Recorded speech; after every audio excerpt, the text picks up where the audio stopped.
Welcome back, ladies and gentlemen. Sorry for um, what's happening with the OBS and everything. Trying to try new software for you guys. I was hoping it would work first try, but seems to not be doing that.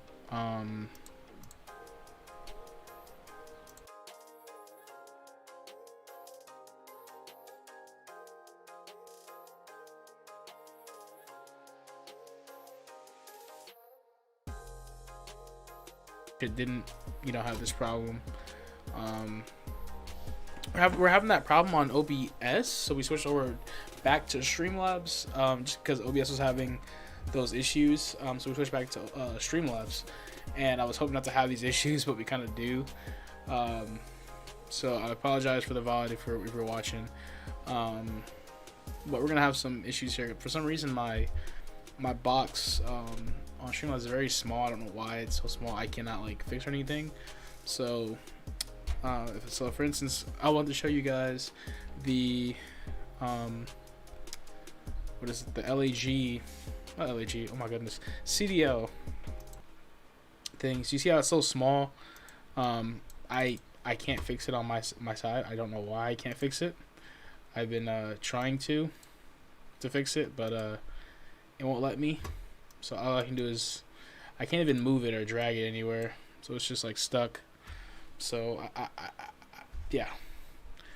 So hopefully it's not super duper small for you guys, but a little recap here. Optic lost to Florida, probably the worst team in Seattle, not making champs this season. It kind of shocked everyone. Getting all the way where they did. They did get to the elimination round 3. Quite a bit of a shocker, especially from a CDL standpoint, where a team that's not really supposed to be up there, ends up being there in the end. Breach, not a good performance from Breach. Rocker ended up getting themselves all the way to winners finals and losing elimination finals. Rocker got slammed by Subliners. Wasn't really competitive either. I think they kind of squeaked through just because of who they really played. I mean, they played Boston, they played Florida. It was kind of really easy games. And they got themselves, all the way to the winners finals to face FaZe and then Subliners, which ended up being the finals game, so the grand finals game. Seattle Surge, poor. I mean, they started out at the bottom. They lost to Legion right off the bat, and they left it in Legion's hands. Legion needed 3 wins to go to champs with Clayster, Temp, Teach, and all the veterans on a team, and they just didn't pull it out. Somebody ended up beating them, sending Vegas home with heartbreak. And it puts Seattle in, but Seattle, man, it's going to be a tough time, to get out of that bracket. NYSL played a really, really good tournament. I mean, Hydra, I think he averaged a KD of about 1.3, which is just absurd. I think he was having a 1.7 S&Ds, about 1.1 in his hard points. I think about 1.2 in his control. So he was slaying the entire tournament. They came out hot. I mean, they beat a Florida team really bad. Florida was hot on day 1, but day 2 was just rough. They find themselves out, after playing NYSL, but NYSL did play very well. So hats to NYSL. They played Ultra, I think, twice. So they played Ultra in the beginning on Thursday. Ultra ended up barely squeaking by, versus NYSL. Then they come back today, and they played, and Ultra just lost it. I think Ultra lost themselves. But Ultra, I think, will be really good here for the grand finals. A big team to watch heading into the CDL champs. Just because I think Ultra played really well. A couple fixes, and they kind of bottled some of their S&Ds, and they lost 2 runs S&D, and those are the factors in that game 5 versus NYSL. And you can see, you can't see, but if I was to get rid of my camera, you can see.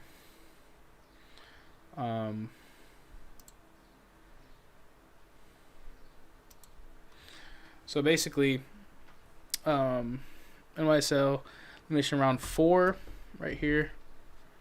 They ended up going down. It's just poor to see for the boys. At Toronto, they were at home crowd behind them. They just couldn't squeak it out. Left the fans a bit in a heartbreak, especially, they had it and they lost it, just out their grasp. But I would say the team that performed really, really, really well, heading into champs, Subliners, Ultra, I think that's it, man. This was a tough tournament of how teams played, but FaZe did lose, and NYSL didn't win it all this year. It was a bit tough to see, NYSL take that from FaZe. As you can see here, 4-3, they went all the way to Game 7, and just FaZe outgunned on the S&D Game 7. I think FaZe, if they would have not, they kind of balled their S&D. I think it was map, what is it? 1, 2, 3, 4, map 5. It would have been over if FaZe did not lose S&D. They were up 5-2, and they lost their S&D. So hats off to NYSL bringing it all the way back. But LSCLO S&D just turned around for FaZe. And, NYSL was in the second gear. NYSL has 2 under their belt now. Hydra's in the MVP talks, so hats off to them. But Optic, man, this is the key to talk here. Optic getting bounced first round by Florida. And, Florida Capsule, people are saying Capsule's playing for a roster spot next season because Capsule did do it all himself. I mean, Capsule literally, I think, went positive every single match that he was in, and they just couldn't pull it out. I mean, that roster needs a lot of help. They don't have Havoc anymore. Vickel's a bit young, and Vickel was going, the new hot gun they have was going negative. So, it's the same thing, with Seattle. The big-time gunners, Sib, Pred, I think, had a 0.5 versus that Legion. So, it was pretty bad to see from Seattle as well with Pred. But yeah, big talks heading into champs. We'll show you the bracket here for champs. It does not look any prettier. You got FaZe and Surge, 1 versus 8. Hopefully Seattle bounces back. If not, they'll find themselves in loser bracket real fast. Then you got Ultra and Thieves. Ultra Thieves already played Major 5. Ultra beat Thieves to knock them out. Because Thieves did have a bad Major 5, and hopefully they can bounce it back. I mean, they showed some lives, Thieves did, but Ultra, man, oof. Optic Breach, I think Optic gets a free win here over Breach, but you never know. Breach could come out really strong. They've been relying a lot on the ARs here for Breach, and they've been some step ups here from their subs as well. I think the big problem with Breach all around, I think, is their subs. I think they were talking about that on stream for Major 5, is that Breach subs are just very, very lacking. They have the support from the ARs, but the subs aren't doing anything. So they got to figure something out there. A lot of people are saying call up, what's his name? Call up Censor. A lot of people want to call up Censor. But Censor just lost in Challengers for Major 5. So then you got NYSL and Rocker. A replay of Major 5, but not a big game for Rocker, I don't think, unless Rocker can find a way to bounce back. But Rocker has had a problem on their hard points, cannot rotate. NYSL is just better than S&D, especially with Hydra. I think Hydra today played Rocker and S&D and went 12-2. That just can't happen from a team standpoint. But yeah, this is what we're looking at. Champs start June 15th in Vegas. Beautiful venue they have over there in Vegas. Wish I could go. I have friends too going, so let me know, how it is. And I can update you guys, on what's going on, the meet and greets, and maybe I can also watch party, for this event as well.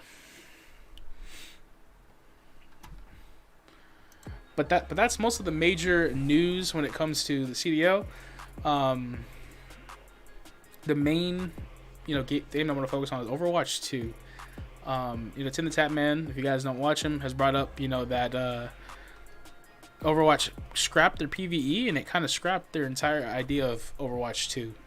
So I want to know what you guys think as community. How important Overwatch 2 is to you guys. As well as was it worth making Overwatch 2 and not just updating Overwatch 1 itself and saying, hey, we might do this PvE thing, roll it out as a beta, versus make an entire new game based off of the PvE, and now it's just Overwatch 1 with update. So yeah, I wonder what you guys' thoughts are on Overwatch. I played a little bit of Overwatch myself, not very great. Overwatch is not really my game. Even though it's still FPS, I'm very bad at using skills. That's why I stick to COD. Simple tacticals, frag or siege. You have your abilities, but it's still really base when it comes to a shooter. Let's see. Overwatch 2, Call of Duty, and then our last topic, I think, was new games and older games, that are, not in the spotlight as much, especially when it comes to making new shooters that can compete with Call of Duty. So the big thing that has been going around is Battlefield 2042. A lot of people are saying that they're going to stop updating the game, and the fan base is going to probably die off there, for Battlefield. And we would hate to see that as a community, especially for us, COD players. The games is very dead. We really hope that, that the developers can actually, communicate with the community, hopefully make a really, really decent game, or help update the game to keep people, engaged. And from a cover perspective, I forgot the name of that game. It just had the beta. This is the Ubisoft's new FPS game. It's similar to COD, they say. Not for me, not really. In the feel of it, you kind of don't have operators shooting. You kind of have abilities, and it kind of has that siege feel, but more of a arcadey type of play style. Which they say it's a COD competitive type of game. There's not as much skill base. Aim system isn't as strong. A lot of people really look forward, to that game coming out. But the question really is what can COD do to hurt themselves? Moving forward, they're making MW3. They're gonna make the same mistakes. A lot of people want to see a higher TTK. Some people want to see better visuals. Some people want better movement. And that all comes, with the community feedback, and listen to that feedback as well. So. But I think that's all the topics we have. It is going to be a short one here because we do have the issues with all the other stuff. But thank you guys for tuning in. If you did watch it live or if you did watch it on the YouTube, thank you guys.